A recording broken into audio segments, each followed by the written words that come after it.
As paredes da minha casa eram finas demais.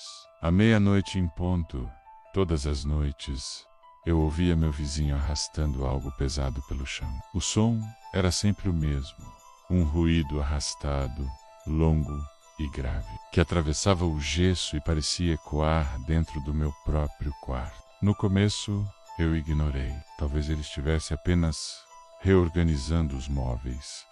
Mas todas as noites, no mesmo horário, a curiosidade virou um incômodo, depois um medo sutil. Certa noite, decidi que já era o suficiente. Bati na porta dele. Ninguém atendeu. Bati de novo, mais forte. Silêncio.